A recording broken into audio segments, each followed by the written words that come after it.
Et bonjour tout le monde, ravi de vous retrouver pour l'émission du jeudi 4 mars 2021. Alors aujourd'hui, comme on peut le voir, le Bitcoin est toujours sur ses niveaux, sur son niveau clé des 50 000 $ environ. Hier, on a poussé un petit peu plus haut vers les 51 500. L'Ether, lui, s'établit à 1570 $. Pareil, on est en train de stagner depuis hier. Et l'ensemble de la map est mitigé, vous le voyez ici, avec quelques altcoins qui reculent légèrement en journalier. Mais malgré tout, on peut voir que ce début de semaine, cette semaine plutôt, depuis lundi, se passe plutôt bien puisque le Bitcoin a repris un petit peu de valeur, à voir si justement on est prêt à continuer à pousser pour aller casser la TH ou si le marché va ralentir sur une période un petit peu plus longue. Alors nous sommes jeudi et vous le savez, le jeudi je fais des vidéos sur un exemple d'un portefeuille fictif que j'ai créé à peu près mi-novembre sur la chaîne, donc au tout début de la chaîne. On avait imaginé un investissement de départ de 10 000 € et on essaye chaque semaine d'essayer de trouver des paliers d'achat pour 10 crypto-monnaies. Donc ces 10 crypto-monnaies ce sont celles-ci, il y a le Bitcoin, l'Ether, le Ripple, Tezos, le Litecoin, le DOT de Polkadot, Monero, IGLD, SNX, Ocean et UOS. Voilà, donc j'ai essayé de prendre une sorte de portefeuille avec un petit peu toutes sortes de crypto-monnaies, à savoir des privacy coins comme Monero, des tokens de la finance décentralisée comme SNX, des tokens concernant le gaming par rapport à UOS par exemple, vous voyez. Donc c'est une sorte de petite diversification que j'ai fait rapidement, à savoir que sur mon propre portefeuille il y en a beaucoup plus. Là c'est rapide parce que je peux pas évidemment analyser 50 crypto-monnaies sur une seule vidéo. Donc j'ai établi ce portefeuille fictif avec ces 10 crypto-monnaies. Donc sur les 10 000 € de base, on a eu l'occasion d'investir sur plusieurs paliers depuis le mois de novembre, comme on peut le voir ici. Malgré tout, sur la chaîne, je remontre à chaque fois les graphiques, et pour quelqu'un qui voudrait investir effectivement une certaine somme, donc par exemple là j'ai mis 10 000 €, mais ça peut être n'importe quelle autre somme, eh bien les jeudis, j'essaye de faire des vidéos pédagogiques où je vous montre comment est-ce que vous pouvez passer à l'action, notamment avec quelle stratégie adopter. Par exemple, diviser votre achat. Par exemple, vous voulez 10 crypto-monnaies, vous allez diviser la somme que vous attribuez pour chacune d'entre elles. Vous allez diviser cette somme à chaque fois par 4 et vous allez acheter sur 4 paliers. Ça, c'est un exemple. Vous pouvez le faire sur 10. Chacun établit sa stratégie. Mais sur ces vidéos du jeudi, j'essaye d'être pédagogique et j'essaye de vous montrer, même pour quelqu'un qui n'aurait pas investi, pour savoir exactement comment on pourrait procéder. Voilà, tout simplement. Alors ici, sur ce portefeuille fictif, vous le voyez, il y avait donc 10 000 €, il en reste plus que 4 000, ce qui veut dire qu'il y a 6 000 € qui ont été investis. Ces 6 000 € qui ont été investis se sont transformés, donc parce que le marché est monté depuis le mois de novembre, ces 6 000 € se sont transformés en 15 700 €. Donc le portefeuille est actuellement en gain de 9 700 €. Donc les 10 000 € se sont transformés aujourd'hui en 19 000 €, tout simplement. Donc ça, c'est un tableau que j'utilise moi au quotidien pour mon propre portefeuille et que je vous partage également sous l'échange d'une donation. C'est un tableau sur lequel on va récupérer le prix des crypto-monnaies en temps réel, tout simplement en changeant cette valeur, tout se met à jour en temps réel. Vous allez mettre tout ce que vous avez sur chaque échange, là c'est ce que j'ai fait pour ce portefeuille fictif, et derrière vous avez un tableau de bord qui vous dit où vous en êtes. Si vous avez plein de plateformes différentes, ça vous aide à savoir tout simplement vos gains et vos pertes à tout instant. Vous pouvez bien entendu essayer de recréer ce tableau vous-même, c'est pas forcément hyper compliqué, mais si vous voulez gagner du temps, effectivement, vous pouvez aider également la chaîne à perdurer, et puis vous pouvez effectuer une donation et obtenir ce tableau. Alors les donations en crypto-monnaie sont possibles et les paliers justement pour obtenir le tableau, si vous décidez de payer en crypto-monnaie, sont moins élevés, donc ça vous coûtera effectivement moins cher en crypto-monnaie. Mais je reparle de tout ça à la fin de la vidéo quand je présenterai le tableau lors des 3 dernières minutes. Ceci étant dit, on se retrouve pour les analyses de ces 10 crypto-monnaies juste après la courte introduction.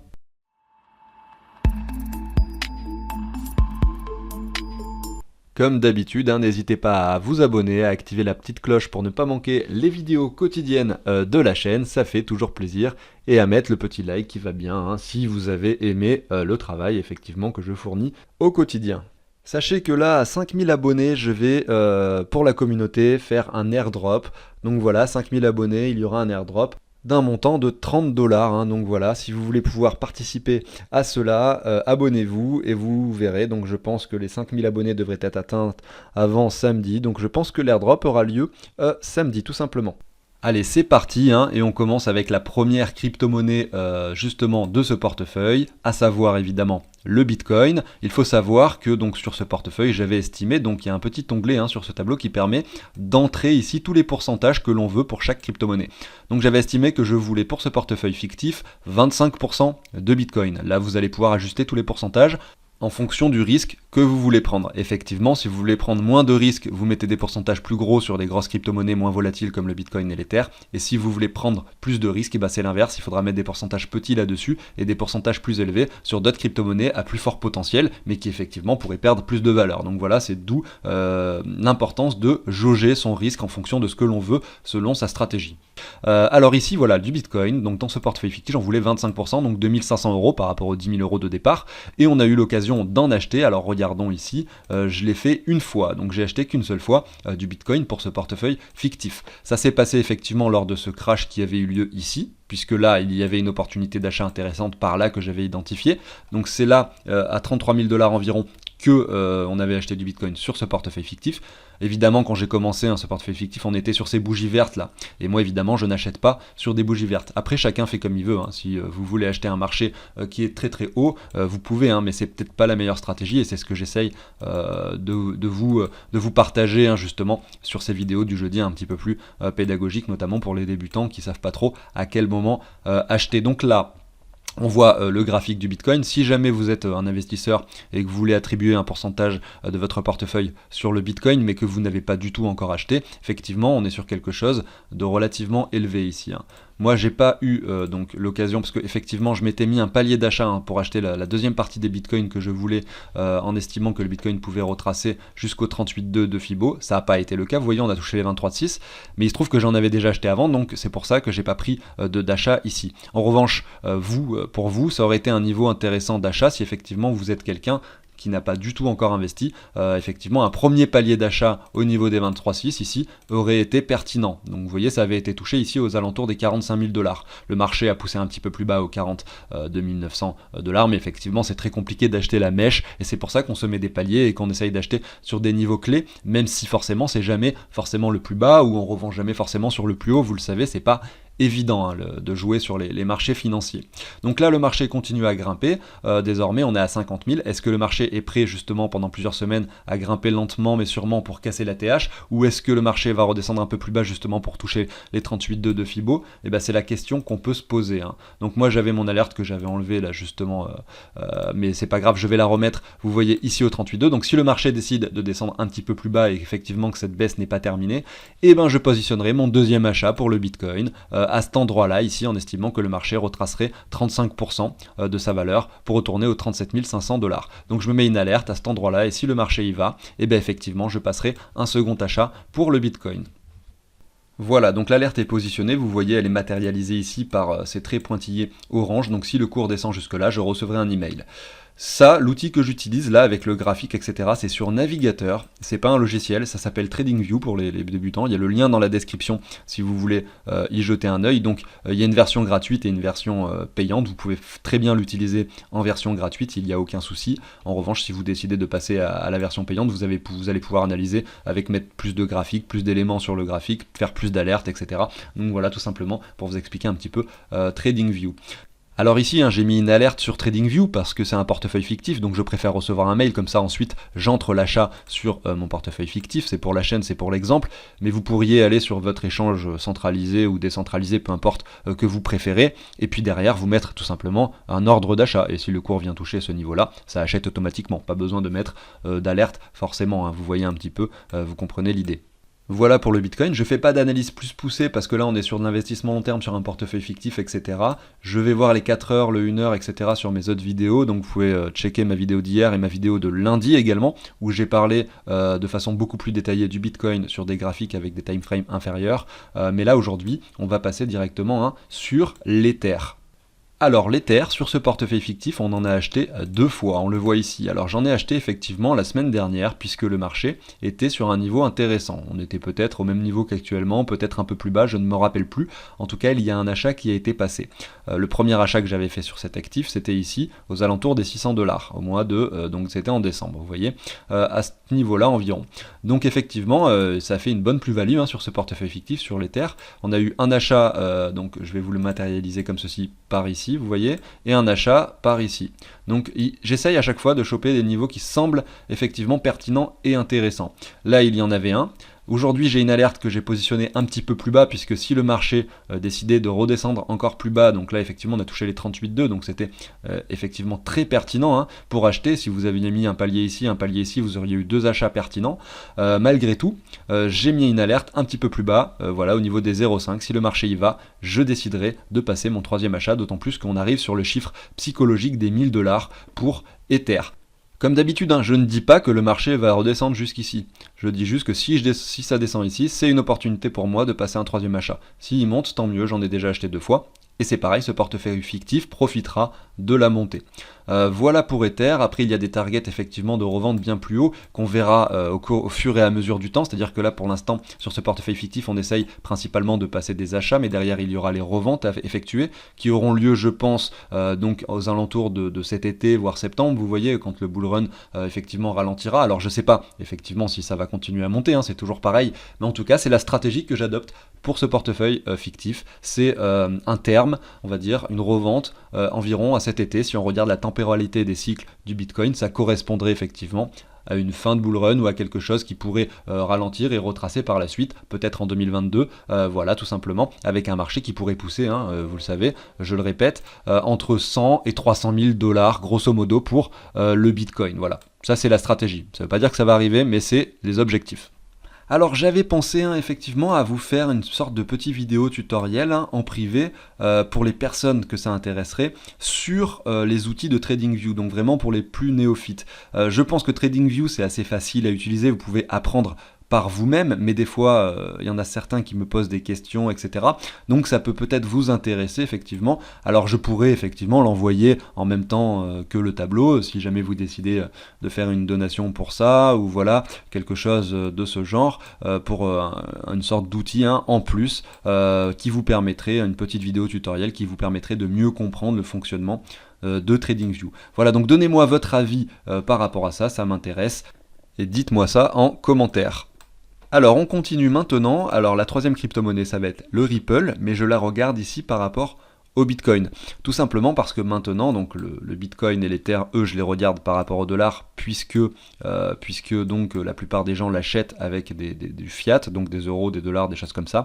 En revanche, les autres crypto-monnaies, les altcoins, sont souvent également achetés par le Bitcoin, et vous le savez, généralement quand le Bitcoin monte, toutes les autres crypto-monnaies montent plus ou moins, des fois c'est par cycle, hein, des fois c'est une semaine ou 2 semaines après, mais quand le Bitcoin descend, tout retrace également, donc elles sont quand même très dépendantes du Bitcoin, et c'est intéressant de les regarder du coup par rapport au Bitcoin, puisque ça permet d'identifier des zones d'achat intéressantes, puisque j'aime les avoir dans mon portefeuille quand elles performent par rapport au Bitcoin.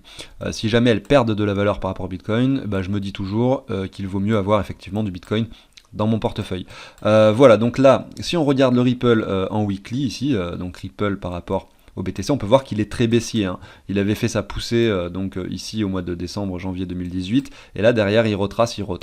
Il y a eu cette petite poussée ici au mois de novembre. Après il y a eu toutes ces histoires et ces malheurs qui se sont produits avec la SEC, etc. Donc c'est une crypto-monnaie qui semble morte, mais la question qu'on peut se poser c'est est-ce qu'elle est vraiment morte ? Ou est-ce que justement, c'est justement le bon moment pour accumuler, quand tout le monde pense que cette crypto-monnaie ne va plus rien faire et qu'il ne va plus rien se passer dessus, est-ce que c'est justement le moment où il faut en acheter? Bah peut-être que oui, peut-être que non, on ne sait pas, seul l'avenir nous le dira. En revanche, pour y diversifier son portefeuille, en avoir un petit pourcentage, ça peut être intéressant, si la probabilité pour qu'elle monte reste, on va dire, un peu élevée. Si vous dites, ouais, il y a 50-50, je dirais qu'elle a une chance de mourir de 50%, une chance de réussir de 50%. Et si elle réussit effectivement, et que Ripple devient la crypto-monnaie qui sert pour les banques traditionnelles, pour faire des échanges, etc., parce que je ne sais pas si vous connaissez un petit peu le projet, mais c'est un très gros truc derrière, et donc ça peut servir au gouvernement. C'est quelque chose avec un potentiel très fort. Donc si effectivement ça se passe comme ça et que ça marche derrière, on pourrait avoir quelque chose avec un prix qui exploserait. Hein. Et là, quand on le regarde justement par rapport au Bitcoin, on pourrait estimer, regardez, si on regarde ici, je me mets en weekly, que cette crypto-monnaie revienne sur ses niveaux précédents par rapport au Bitcoin, si jamais ça se passe bien au niveau du fondamental effectivement, notamment ici pour commencer au niveau des 9770 Satoshi, ce qui nous ferait une hausse par rapport au prix actuel de 1000% environ, donc x11 par rapport au Bitcoin. Donc si le Bitcoin fait x2, ça veut dire que Ripple ferait x20 par rapport au dollar. Voilà, je dis pas que ça va arriver, mais voilà, on peut imaginer des choses comme ça. Donc ici on regarde ce graphique et sur la chaîne on en a acheté, que je dise pas de bêtises, 3 fois. On en a acheté 3 fois, donc ici, voilà, tout simplement, si on se met une petite trendline, donc là c'est sur du très long terme, là je suis en weekly comme ceci, il va falloir attendre de s'affranchir de cette trendline pour se dire que là effectivement le marché est peut-être prêt à reprendre de la valeur. En attendant, si on se met en daily du coup, on a toujours cette trendline qui est matérialisée, on la voit ici, l'objectif ça va être aller de la titiller et d'essayer de la casser. Pour l'instant c'est pas le cas, la crypto-monnaie est en train de latéraliser, donc là on a une jolie latéralisation de marché avec quelque chose qui ne fait pas grand chose, qui stagne, donc on va attendre de voir si effectivement ce W peut se confirmer. Donc si c'est le cas, effectivement, on aura ici déjà un premier niveau d'achat. Sachant que moi j'en ai déjà acheté, comme je dis pour la chaîne et le portefeuille fictif, 3 fois, et ben j'en achète pas sur les niveaux actuels. Quelqu'un qui voudrait investir dans cette crypto-monnaie pourrait par exemple se mettre un petit Fibo comme ceci et voir que là nous avons atteint la zone de rechargement et que pour un potentiel W ça peut être intéressant de se faire un premier palier d'achat par ici, hein, vous voyez, et un deuxième palier d'achat peut-être quand on casse cette ligne, si c'est un projet en lequel vous croyez bien entendu, hein, après chacun son avis sur Ripple, hein. Et là derrière si on casse ce niveau-ci on a une confirmation de W qui pourrait se faire et on pourrait très vite aller chercher cette trendline. Si derrière on casse cette trendline on pourrait attendre à ce que le marché fasse quelque chose comme ça, peut-être qu'il revienne la tester ou même revienne un peu plus bas pour derrière nous former un W sur, on va dire, quelque chose de beaucoup plus gros, vous le voyez ici. Voilà pour ça, donc vous voyez mon alerte elle est positionnée sur la confirmation du W tout simplement pour une première alerte. Et derrière on verra, hein, peut-être qu'il y aura un autre achat par ici, mais en tout cas il reste plus qu'un seul achat à faire en fait sur Ripple, sur ce portefeuille fictif. Ça m'empêchera pas d'en parler, hein, si jamais, mais là on aura investi tout ce qu'on voulait investir sur Ripple si jamais on vient casser cette ligne là, voilà tout simplement. Donc voilà pour Ripple, on continue avec le Tezos du coup également par rapport au Bitcoin. Je me mets ici en weekly pour commencer. Alors vous voyez, hein, je les regarde par rapport au Bitcoin effectivement, mais je mets des alertes et derrière je peux les acheter avec des dollars, hein, peu importe. Mais s'il y a une bonne configuration graphique par rapport au Bitcoin, moi ça me dérange pas de les acheter avec des dollars parce que je suis convaincu que le Bitcoin va continuer à grimper et que de toute façon, si cet actif prend de la valeur par rapport au Bitcoin, a priori je serai gagnant. Et puis même si le Bitcoin descend et que cet actif prend de la valeur par rapport au Bitcoin, et ben avec un peu de chance ça stagne ou ça perd pas trop de valeur du coup vu que ce dernier prendrait de la valeur, hein, sur le Bitcoin. Bref, vous avez compris. Ici je mets une résistance horizontale, vous voyez que ça c'est un niveau très pertinent de revente. Donc là après dans le futur, hein, si jamais le Tezos continue à grimper, enfin commence déjà parce on peut voir ici que par rapport au Bitcoin il a même pas commencé finalement à grimper. Mais si jamais il commence à grimper et qu'il monte, bah ici on aurait une résistance pour une vente potentielle. Si je me mets en daily comme ceci, on peut voir que là le marché latéralise, hein, le marché commence à latéraliser. On peut se mettre une trendline comme celle-ci. Moi ce que j'essaye d'identifier déjà c'est des cassures de trendline. Donc déjà on peut se mettre une trendline comme ceci. On l'a cassé, vous voyez, donc on vient chercher le cours sur le sommet qui se trouve ici en haut, on vient chercher le cours une deuxième fois sur le sommet ici, on joue avec cette trendline par ici, et là on la casse. Là on commence à latéraliser, donc c'est intéressant. Il y a eu donc plusieurs achats qui se sont déclenchés sur la chaîne, 3 achats, il en reste un à faire. Donc si on vient confirmer pour moi ce W, effectivement je déclenche le dernier achat pour Tezos, tout simplement. Vous voyez un petit peu l'idée, sachant que le portefeuille est déjà pas mal dans le gain, donc c'est intéressant de finir ses achats, puisque de toute façon, même si le marché perd, même si le Bitcoin revient ici à 30 000 ou 25 000 $, je pense pas que le portefeuille soit en négatif désormais. Donc ça peut être intéressant de finir de passer ses achats, puisque on est déjà pas mal en gain et qu'effectivement il faudrait une baisse d'environ 50% pour revenir à l'équilibre sur ce portefeuille. Donc voilà. Ici, si je passe mon 4e achat sur Tezos, et ben après je le garde et j'essaye de voir où est-ce que je peux revendre, notamment peut-être un premier palier ici, quand il viendra toucher cette ligne-là aux alentours donc des 24 000 Satoshi, et après derrière, hein, pourquoi pas, si le marché décide d'aller plus haut, de se mettre des paliers de revente un petit peu plus haut pour peut-être même aller chercher des ATH, à voir un petit peu ce qu'il se passera sur Tezos. Alors je passe maintenant sur le Litecoin par rapport au Bitcoin, et au passage, hein, n'hésitez pas à vous abonner au fait, et à mettre le petit like, ça fait toujours plaisir. Si vous voulez suivre ce portefeuille fictif et voir ce que ça donne dans les mois à venir, ou si vous voulez simplement avoir des analyses quotidiennes et plus complètes sur le Bitcoin les autres jours, eh ben, n'hésitez pas à vous abonner et à activer la petite cloche qui vous permettra de ne pas manquer les vidéos. Alors ici, le Litecoin, hein, comme on peut le voir, par rapport au Bitcoin, pareil, est relativement bas ici. Hein. Vous voyez, ici en février 2018, il avait touché des sommets, et maintenant on est en train de retracer de façon drastique. Hein. Vous le voyez, on n'a pas performé encore sur Litecoin. Quand on le regarde par rapport au dollar, on voit qu'on a des W confirmés, des choses intéressantes. Donc pourquoi pas justement investir sur cet actif, c'est bien de comparer aussi les graphiques par rapport au Bitcoin et également par rapport au dollar pour essayer d'identifier des choses.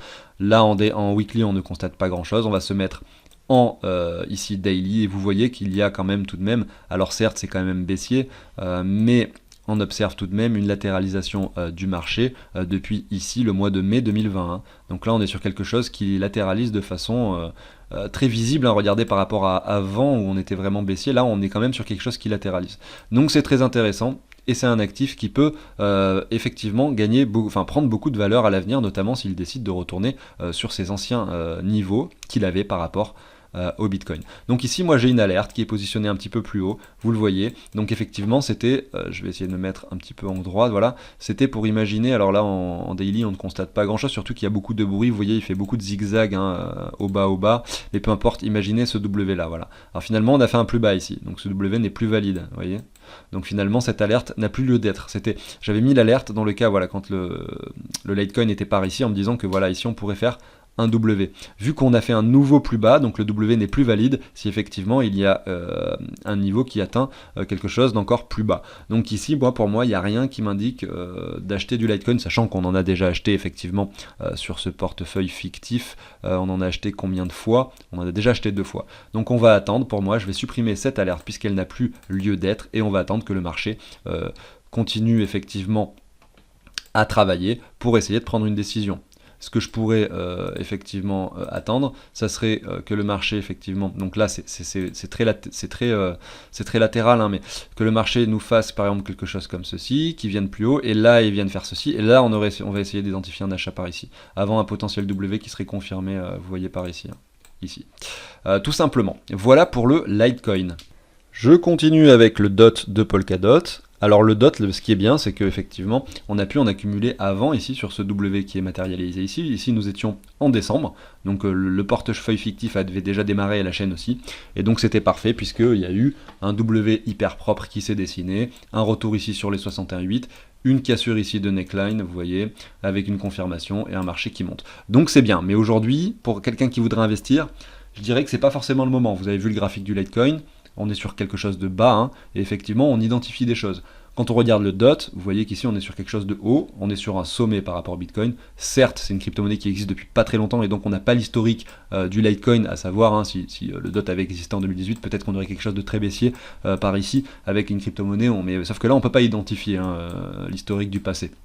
Donc c'est pas grave, mais en tout cas ici on est haussier, on voit qu'on a, ici il y avait des bons niveaux d'achat, maintenant c'est plus le cas, il va falloir attendre que le marché trouve son top, peut-être qu'il n'a pas trouvé encore son sommet, peut-être qu'il va continuer à monter, peut-être que par rapport au dollar il va toucher les 100 $, j'en sais rien, tant mieux, ça fera gagner de l'argent puisque on en avait accumulé ici, mais pour quelqu'un qui n'a pas acheté, c'est pas grave, hein. Il y aura des opportunités probablement plus tard. Donc attendre qu'il touche un sommet, derrière attendre un retracement qui pourrait nous amener dans un premier temps sur cette ligne horizontale qui est très très mal tracée. Mais que vous arrivez très bien à imaginer, je pense. Je vais essayer de vous la mettre. J'ai quelques petits soucis, moi, de temps en temps. Voilà, comme ceci.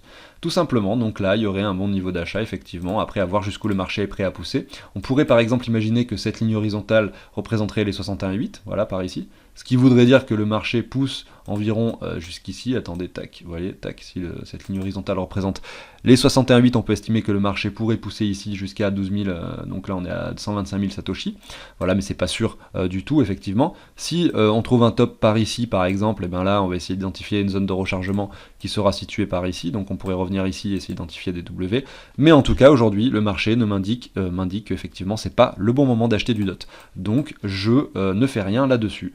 On continue, et on va aller un petit peu plus vite, hein, parce que je pense que vous avez compris le principe, et je suis allé assez lentement, hein, pour être assez pédagogique sur cette vidéo, mais c'est vrai que du coup ça va lentement, quoi, et qu'on est déjà à 20 minutes et j'ai pas envie qu'elle dure trop longtemps. Donc ici, hein, sur XMR, on est très bas, c'est un peu comme le Litecoin, comme je vous montrais avant. On nous a fait un semblant de latéralisation ici, donc des fois effectivement on se trompe, on latéralise, on monte, on fait une sorte de nouveau sommet, ça nous dit attention, peut-être que le marché est prêt à monter, et finalement non, on redescend. Donc voilà, il y a eu des mauvaises news, des choses, voilà, donc c'est tant pis, c'est pas grave, des fois ça arrive, ça descend. Ici, si on se met en daily, du coup, on identifie ce graphique là et on essaye d'attendre que, donc là on voit une latéralisation qui se produit à cet endroit là. Si on se met une petite trendline comme ceci, on peut voir que là on l'a cassé depuis pas très longtemps, à voir si justement le marché est prêt à nous former un W sur W, et dans ce cas là on passera à l'achat, et c'est pour ça que j'ai une alerte à cet endroit là. Si on confirme ce W, peut-être que le marché sera prêt à reprendre de la vraie valeur par rapport au Bitcoin.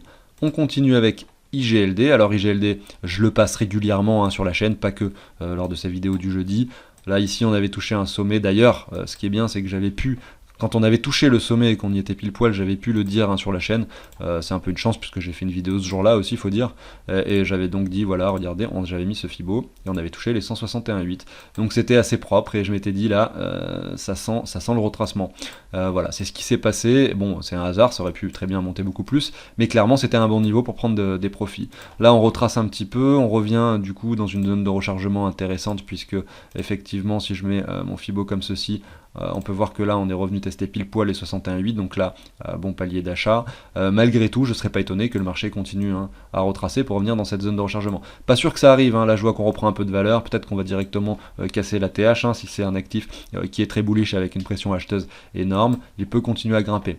On en a accumulé sur la chaîne déjà dans cet exemple de portefeuille fictif 2 fois, donc il y aurait encore 2 achats à effectuer. Moi j'ai mis mon alerte ici, vous la voyez, en estimant que ça revient sur ces niveaux-là. Si on n'y va pas, c'est pas grave, je profiterai des gains sur les 2 premiers achats. Et puis, écoutez, tant mieux, IGLD to the moon. Si ça part comme ça, c'est tant mieux. Voilà, à voir ce qu'il se passera. En tout cas, moi, pour ma part, je ne pense pas que ce soit un bon niveau. Alors malgré tout, pour quelqu'un qui n'a pas du tout investi, qui souhaite avoir un peu cet actif dans son portefeuille, effectivement les 61,8 étaient intéressantes, mais là, désormais, vous pourriez par exemple vous mettre, imaginez quelque chose qui fait ça. Attendez, je vais enlever tous ces graphiques, parce que là, c'est plus très clair désormais. Voilà, vous pourriez imaginer quelque chose, alors hop, qui ferait ceci, vous voyez, donc là, un W comme ceci. Donc là, vous pourriez essayer d'identifier un achat par ici, par exemple. Je dis pas qu'on va y retourner, mais voilà, ou alors vous achetez sur le cours actuel un premier palier, si vous voulez faire 5-6 paliers, voilà, vous mouillez pas trop à acheter sur les prix actuels. Même si effectivement, par rapport à quelques mois, il a déjà fait x10, x15, donc ça fait toujours un petit peu mal au cœur d'acheter sur des prix aussi élevés. En tout cas pour ma part, mais pour un débutant qui découvre les crypto-monnaies, effectivement ça peut être intéressant quand même, notamment parce que vous n'avez pas vécu l'IGLD à l'époque quand il valait que 5$, vous voyez, donc psychologiquement c'est peut-être plus facile aussi pour vous. Voilà pour ça, on continue avec SNX. Donc SNX lui, comme on le voit par rapport au Bitcoin, il fait des sortes de montagnes, on ne sait pas trop s'il a envie de partir vers le nord ou vers le sud, mais clairement, moi je suis très optimiste sur cet actif. Là, si on se met, donc parce que j'aime le projet, voilà pourquoi. Là, si on se met le Fibo, on voit qu'on est revenu pile poil sur les 61,8. Si une alerte que je dois mettre sur cet actif, combien de fois on a acheté ici sur ce portefeuille? On en a acheté déjà 4 fois, donc on a effectué tous les achats.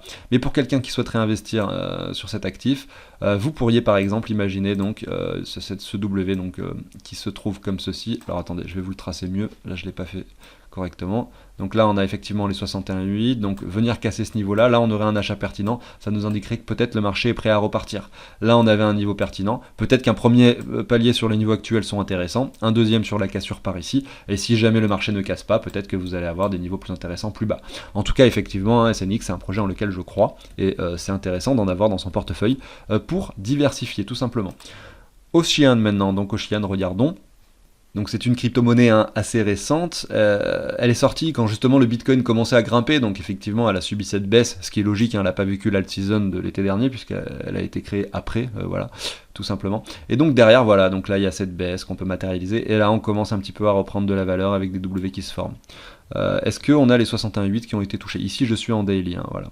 Donc est-ce qu'on a les 61,8 qui ont été touchés? C'est le cas, on a touché les 61,8, mais alors vraiment c'est tout juste. Et donc là, on pourrait estimer que ça pourrait former un W. Donc si on vient casser ce niveau-là, on aurait un W confirmé. Sur la chaîne, on n'en a acheté que 2 fois. Donc effectivement, il y aurait une alerte à se mettre ici. En tout cas, moi, pour ce portefeuille fictif, j'ai une alerte à me mettre. Notamment sur la cassure de ce niveau-ci. Là, on aurait un niveau intéressant pour acheter de l'Ocean. Ça veut dire que peut-être il serait prêt à grimper directement. Donc je vais le mettre. J'ai donc positionné mon alerte, et si on y va, le troisième achat de Ocean se déclenchera, et on verra ensuite pour le quatrième comment on procédera.